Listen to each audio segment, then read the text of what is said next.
Welcome, everyone. I'm Paula Kioki, the CEO of Outward Media out of Los Angeles, and this is our podcast, The Marketing Vanguard, Leading Voices in B2B Innovation. Today, our guest is Adam Sinkus. He is the managing partner at A Purpose Partnership, which is a big name, Adam. And I hear It you live is. up to it. So, Adam is managing partner, as I said, at Purpose Partnership, and he is a leader in purpose-driven marketing strategies. He works with small businesses to bring clarity to their messaging and build strategies that actually convert. And actually convert is speaking our language, Adam, because we are totally ROI based as well. So let's just dive in here. So you've built a purpose-driven agency model that spans strategy and execution. How do you boil all that down into something digestible and actionable for a small business owner who may not grasp the nuances of marketing, which is probably pretty much most of them? Absolutely. Yeah, I think we got to step back to move forward, right? And so one of the big things I was in consulting in the call center space for a long time, and one of the things I kept seeing is we bring consultants in or I'd be hired in, we go do a project, we get all these great findings, and then we go, here you go do it, right? And then three And they months go, later, they go, we even give them the roadmap and the tools to do it, but then 3 months later, you go get pulled in for another engagement with them. So you check up on that last engagement. They're like, yeah, we just stopped doing that. And this reality set in that this was a very cyclical problem. And then we started looking at it from small business owners. And we go, small business owners just don't have the resources to execute on the strategy. yeah. So we came at it from just this we need to get away from just dumping strategies into people's laps, and we need to actually help them build a plan and build the pieces that they need to execute on these strategies. And because the number one thing that happens, right? You tell everybody, oh, you need to be on social media. What do? They post like once a week, maybe, and they're like, I'm on social media. Why is The it not real working? Absolutely. And the reality is they need to be there 4, 5, 6 times a week to and engaging in conversations. And we know there's just so much more to it. And we came together and said, we've got to fix this stigma that consultants just drop strategy in your lap. And we got to start doing some of the work for these folks. And so when it comes down to it for small businesses, first of all, we find that I'd say probably 70% of the people we talk to have no idea who their ideal customer is, no idea how they should be speaking to their target market, or even what their biggest pain point solution is. And Mhm. so that's where the strategy piece comes in. We have to figure all that out before we can do anything else with them. But once we get that hammered out, figured out, then it's dive into how do we talk about that on social media? How do we Mhm. build a content marketing strategy for you? How do we get this out in front of advertisers and PR opportunities? And so that's where the execution comes in because not only do we give you the strategy, we just dive headfirst in as your marketing arm and start getting these things done. So you start to see that visibility and start to see that marketing path grow. Yeah, I would say the execution's huge because, like you said, you give them the roadmap and then they're busy running over here and trying to close the sales and wearing five different hats in a small business and they don't have the time. So you evolved into starting with the ideal customer, et cetera, and then saying, okay, now we'll take it a step further and actually execute for you. It's probably, I would think, a relief for small business, Absolutely. right? Takes the headache off them. Your agency works closely with small business clients. What marketing services are most in demand from them right now, and where do they tend to struggle the most? I think the biggest demand right now for small businesses is being seen on social media, right? Everybody understands that this is probably the lowest cost, biggest ROI or way to be seen because I don't know about you, but I death scroll like almost every night after at the end of the day. And What's so happening? yeah, absolutely. And so I think that's really where we're seeing a lot of traction right now is people are just trying to figure out because social media is always changing, what should I actually be doing? And what they're not really grasping with that is the how to put a unique voice out there that stands out above everybody else. They don't understand the nuances like how content mix plays into that.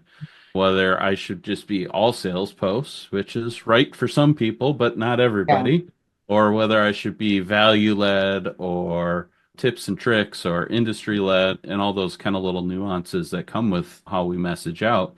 And where they tend to struggle most is keeping up with the latest and greatest strategies to stay ahead of the curve. And that's why they have you. Right. Absolutely. Do the small businesses, are you working in the programmatic space or mostly social media space for the small business? We are working in the programmatic space. The reality is that it all ties together, and that's kind of where we approach it from is even if we're more so leveraging a social media engagement or more so working on a social media engagement, right? We understand that the content marketing pieces and what they're doing in the community and their public relations opportunities all play a part in that. And we may be actually executing on social media work, but we're talking about public relations, we're talking about content marketing, we're talking about advertising strategies, paid media, things like that as well. And sometimes that works out in our favor for another opportunity with them. Other times it's just about building awareness so we have a feed of good information that we can then put into our social media campaigns. Do you recommend omni-channel with them? Do they weave in the email channel by any chance? They do. And omni-channel, I think, is important. One of the things I always talk to everybody about with social media is rented space. I don't know how many times I've seen it, and you've probably seen it too. All of a sudden, you're blocked out of your Facebook account because the scammer takes it over, or Mm-hmm. Facebook or Instagram, whoever shuts it down because you may or may not have said the right or wrong thing. And all of a sudden, your 30,000 followers are just gone. But an email list is something that you own. Mm-hmm. One of the biggest things we focus on with almost all of our clients, once we get their presence built, is shifting that to how do we get people to go from social media to signing up for a newsletter, signing up for free downloads so we can start to gather names, email, Yep. and build our email list. Because at the end of the day, we own that data. And even if our account gets shut down and we have to rebuild, which we hope never happens, we still have our customer database, our potential customer database. Yeah. Yeah. Because it's probably siloed in a CRM somewhere, right? Yeah. Absolutely. And they Absolutely. haven't hacked into that. Yeah. One of the things that we've noticed in the last year is because we do email acquisition campaigning is folding in the social media at the same time, Yep. depending on budgets, maybe some programmatic, but definitely LinkedIn has been a strong performer. We use LinkedIn. Yeah. Absolutely. Yeah. Yeah, absolutely. We use LinkedIn. Yeah. We always tell our clients we've got to look at the platforms individually and go, who's there that you're trying to talk to? Does the message work? Restaurants, retail, even home services groups like painting, drywall finishers do really well on Instagram and not as well on LinkedIn, right? Yeah. And that's, yeah, but that makes sense. Right. And So so a you little have bit to of trial and error in there sometimes. sometimes, Yeah. other times it's we have a lot of who's Knowledge. better from doing this a long time, and we take that and make recommendations on platforms that make sense. And then I think that also ties into messaging too, right? The way I talk to somebody on Facebook is likely going to be a little bit different than the way I talk to them on LinkedIn as For well. sure. So when you work with small businesses, where in the marketing journey do you find they struggle the most, whether it's audience targeting, messaging clarity, campaign execution, or tracking results, or optimizing performance, or all potentially? So I think there's probably a couple of those that I see the biggest struggle, right? So one is audience identification. Matter of fact, I just put out a post the other day about this, about personas, and do you know who your ideal persona is? And somebody immediately posted on there. They're like, I think personas is just marketers' way to get fodder for selling you a social media campaign. Like, they're like, why would you Uh, limit yourself to one persona? I'm like, no, most of our businesses have three or four, sometimes even five different personas, and talk through that with them. But it was interesting, like that most people hear the word who, or hear the question, who's your ideal customer, right? And they get stuck on, I only have one, right? In reality, most of us have three or four or five different personas that we're trying to talk to at any given time. And so they struggle with that. And then at the back end of that, they oftentimes struggle with how to look at the data and then use it to make adjustments.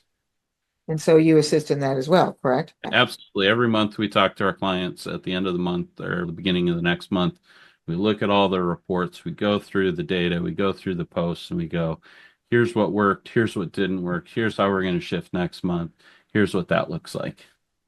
So now on your client mix, are they more ROI driven in terms of they really need to get the sale, get the new customer, or some of them, it seems like they might be more interested that way than just brand awareness that the luxury of a Fortune 2000 can afford? So so it's interesting. It's a mix, right? Mhm. So I think when we get into there, we kind of service two different client areas. I call them the Main Street America businesses. This is you drive down Main Street in any small town, you look at all the storefronts, right? Mhm. Work with a lot of those folks. Home services that serve a specific geographic area that are relatively on the small scale. And those people tend to be definitely ROI driven, as they should be Mhm. because of the stage and the size of their business.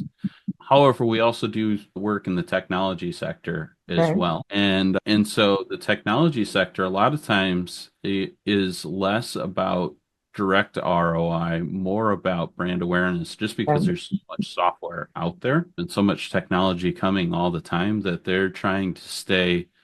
they're more focused on trying to stay at the top of people's minds, Mhm. right? We don't work with like software companies that are like trying to drive like the $10 subscription model. That's just not, we're more in like companies that are building like industry specific CRMs that are doing large implementations and Bigger ticket AI items. applications, yeah, bigger ticket items Yeah. where direct ROI is less important than brand awareness. Okay. Do That you do they're that? Do you use content marketing on that?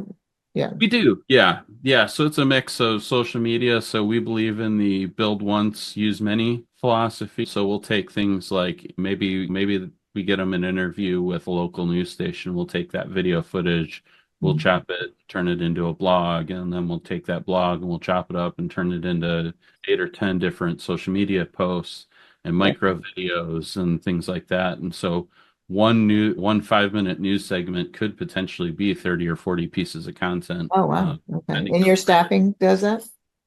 we are a two-man show. We Yeah. work really hard. So Did you guys get that done for them? yeah, we do Oh, all that wow. for them. Right. Okay. So Wow. God love AI because Yep. it sure helps us speed up some of the process of how to approach chunking up the content and also some of we've got messaging bots and things that scrape the web for different audiences and things like that we've built that help us understand what people are searching for on Google phrases, both short term, short tail and long tail keywords and things like that, so that we can feed all this in there and get what keywords we should be using, what the voice should be like, and all Amazing, that. isn't it? And That's probably two people alone that you don't need oh, by using AI, right? absolutely. It takes the video process. So taking a video and turning it into a blog used to take about 3 to 4 hours. It's Mhm. taken it down to about an hour for us. Wow. That's amazing. Are there any new platforms or targeting strategies that you're approaching within email, programmatic, or social that you Yeah. feel drive strong results? Yeah, I think right now YouTube Shorts is a wise investment. Okay. You got I'm TikTok. really listening because maybe we'll adopt that. Yeah.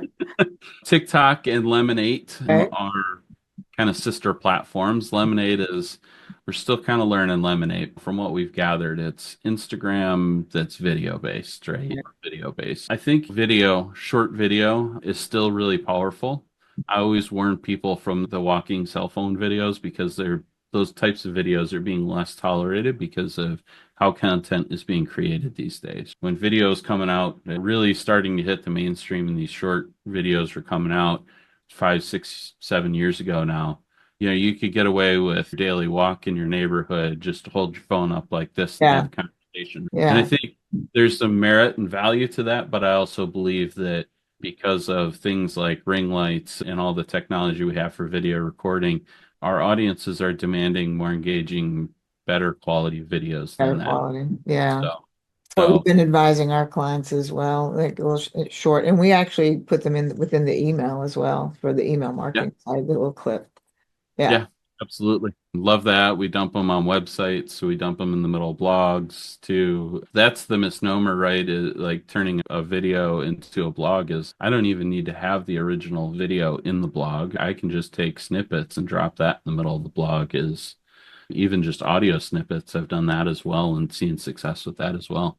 I'm sure I'm older than you, but I remember the days when people had to go sit in the studio and everything had to be shot. In fact, I had a friend in that business. I told him, this is shifting. You're gonna have to make a shift, or the world's changing, and it's going to continue to change. And to your point with the AI over the next couple of years, who knows where we're going to be, right? So, and you have to Absolutely. stay, and your job to help facilitate your clients is to stay on top of it for them because they're busy running their business. Yeah. The reality with the whole AI conversation is it's not going to take jobs away from us. I'm not fearful as a marketer that AI is going to take my job.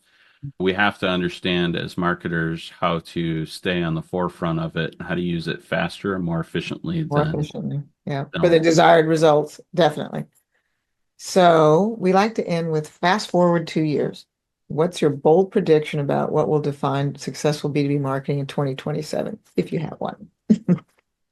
Yeah, I think really the bold where it's going is speed, right? I think there's going to be, we're already seeing the shift in speed now. What I think is going to happen is I think we're actually going to see the social media platforms starting to crack down on the speed of content. Uh, Okay. and we're already seeing a little bit of that now. And so I see a shift from speed of content to of content Okay. coming very quickly. The AI, totally AI generated content, I think is going to start to get flagged really well, really Ah, quickly. And I okay. think I see the social media platforms already starting to crack down, and I think it's just going to get stronger and stronger. And eventually, we're going to get back to this. The best content that gets the best views is going to be the highest quality human written content. And I agree with that because we use AI as well, but it's usually a good first pass, but it still needs the human touch. I don't think Absolutely. we've ever used anything that didn't have the human touch on it. This has been really good. So how does do you consultations, free consultations for your potential Yep, customers? How do they get, absolutely. how does anybody get a hold of you, Adam? So you can either hop on our website, apurposepartnership.com, and we have a downloadable guide. You can Okay. hit me Oh, up nice. Okay. You can hit me up on social media, LinkedIn, Purpose Partnership, or Adam Sinkus is probably the best way to get a hold of me. And we can set up a 30-minute free consultation, talk about your branding and your marketing and what Awesome. strategies you might think you should be kind of leveraging as you move forward. And What, again, do you have an email address? I do. It's Adam at apurposepartnership.com. Perfect. And people hit up Adam. He seems to know what he's really doing. I learned something today. I agree with you on the future of the content being screened more scrutiny in the content before it gets posted. And we're all going to have to deal with that. And it sounds like Adam really knows how to navigate those waters. So feel free to reach out to Adam at Purpose Partnership. apurposepartnership.com. Yeah, there we go. Thank you so much, Adam. And I'm sure it's warming up there, so you're probably a little bit happy with spring here, right? Absolutely. Enjoying our 70-degree day today. That's a heat wave for Detroit. Thank you so much, Adam, for sharing your thoughts with us today. Thanks for having me on. Okay.